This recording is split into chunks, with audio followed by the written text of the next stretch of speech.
All right, so now we're going to continue with project selection criteria number 5, which is employment or volunteer opportunities on page 24.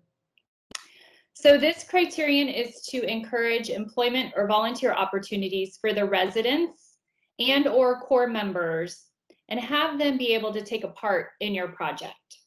So in order to count for their services or their volunteer opportunities to count, they must be involved in your project from June 5th, 2018, which is the passage of the Bond Act, until project completion.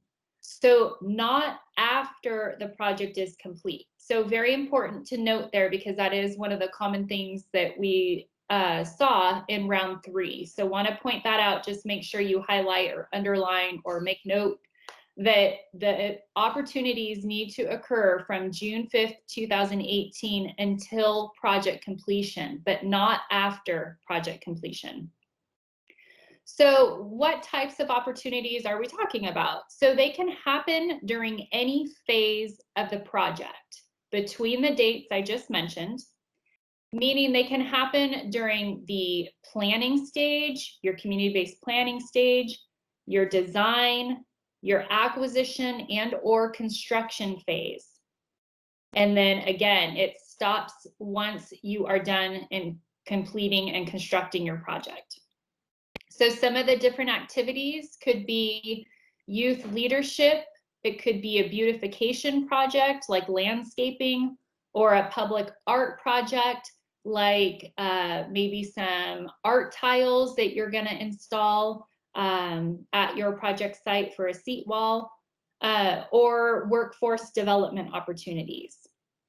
So the points are awarded based on how many residents and or core members you're going to have involved in your project. So your goal is to get at least 20 residents and or core members in order to obtain the maximum 3 points here. So we're going to turn to page 62 for a moment, and we're going to check out some other examples of how could you reach 20 residents and or core members. So page 62 has the technical assistance for this. And you'll see some ideas here in the green bullets. So it can be a combination. You don't have to have 20 residents or core members all on the same day doing the same thing. You can do a combination. So for instance, you can have like 5 high school students from the local high school within your half-mile radius. They could help you lead your community-based planning efforts. There's also an opportunity to have some residents come out and do landscaping. Maybe they can plant trees. And then, so if you have 5 high school students helping you with your community planning, if you have 5 residents come out and plant trees, and maybe you have 10 core members come in and install a new trail. So for instance, that's a combination right there that you can put together, and that will get you the 20 residents and or core members, which is the goal to get maximum points. Okay, so now we are going to look at part C here.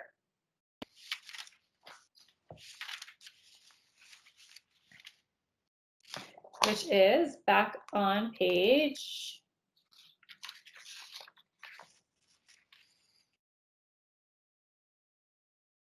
25. Thanks, Sam, you're already there.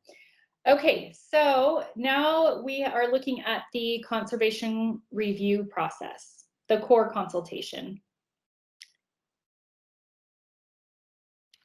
So if you can reach out, the goal is to reach out to both the Conservation Corps and the California Association of Local Conservation Corps to discuss feasibility of having them work on your project.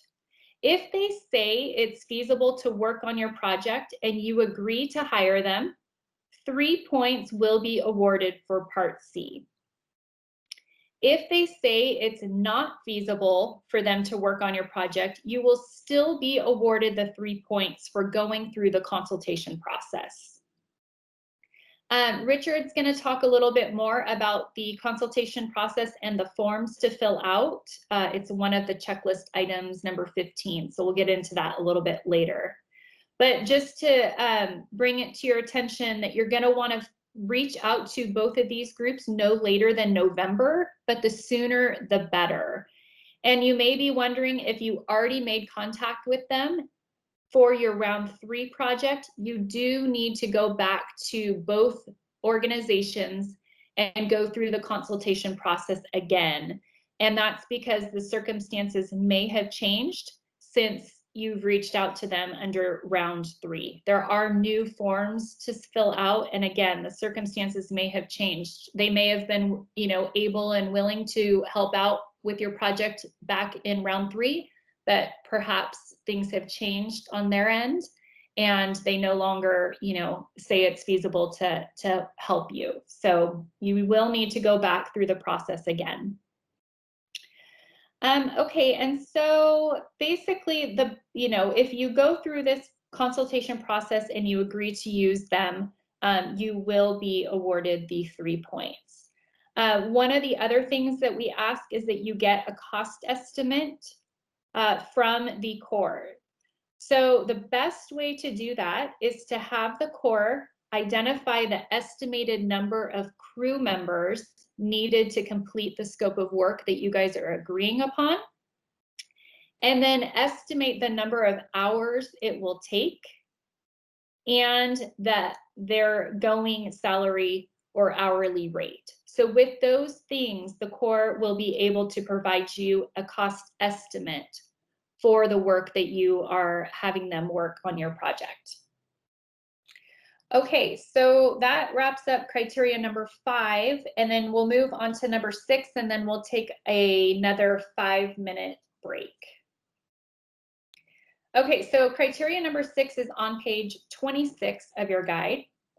And statewide park program encourages partnerships. So just as the last criteria, the partnership assistance counts from June 5th, 2018 until project completion. This can happen during the planning stage, the design, the acquisition or construction phase. Again, this is not long-term partnerships that may occur as a result of this project.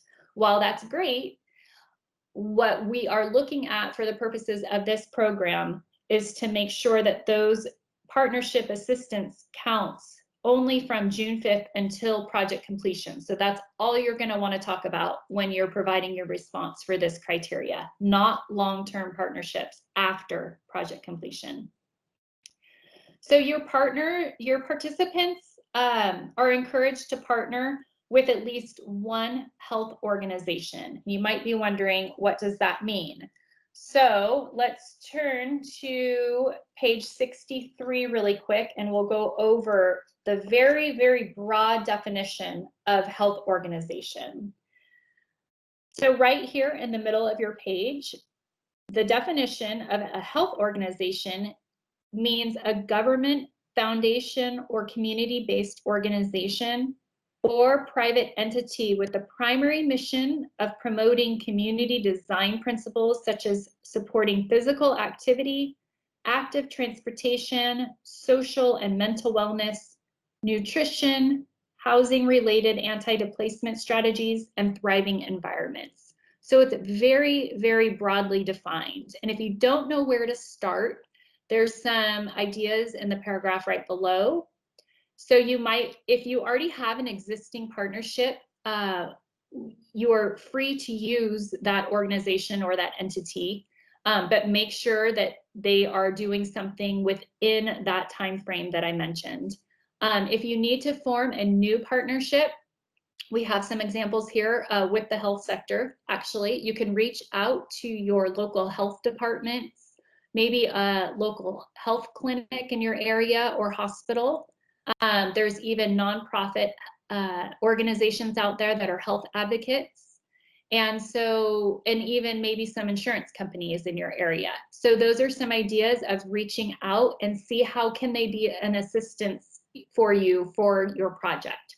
So as Victor mentioned, you want to think about, bringing in these folks possibly for your community-based planning meetings. And you can, not only have them be part of criteria 4, but also criteria 5, and criteria 6. So you can see how criteria 4, 5, and 6 are actually intertwined. And so you can think about who are you reaching out to, what are they going to be involved in your project. Again, think about the schools that you might be partnering with, that you also might be having them help you with community-based planning, or actually an art project, like having them do a mural at your site. So those are all kind of things. Think about how these 3 criteria are actually, they can work together if you think of it like that. So with that, yes, in order to get the 3 maximum points, you need to have 3 or more partners, including 1 health organization.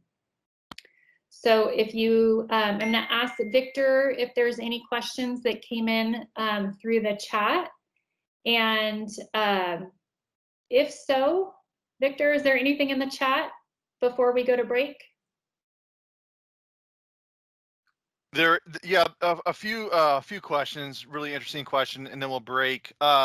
We had one question that came in from the Scorp email about if photos of the meetings are required.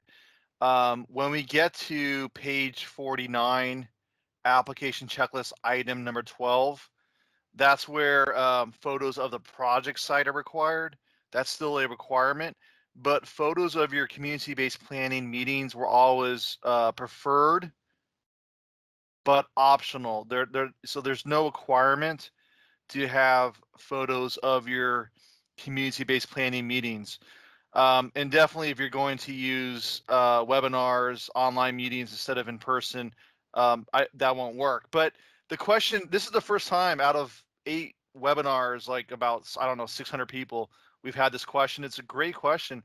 And one thing I think that would be, very helpful to help show the spirit behind your community planning process, if you are going through a new process.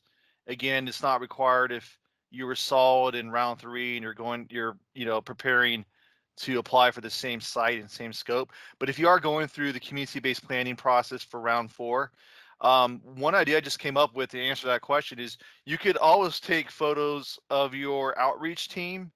Like what if you are going to find like a local youth group from a school, or a local health organization or some other partner, or you're just gathering a group of residents that will help with the outreach to get everyone else prepared for the online meetings.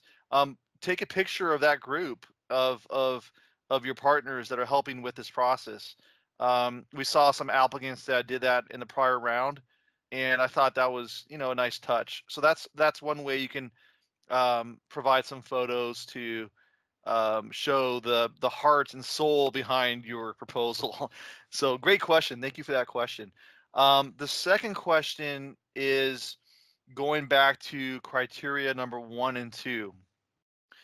And I'll read the question. It says, for a county that has a smaller population, a smaller number of people in poverty, we may be low, but as a percentage of the population, it may be high. How can this fact be included in the application? So it's a good question. So the criteria number 2 on Sam, if you can go to criteria number 2 on the next 2 pages.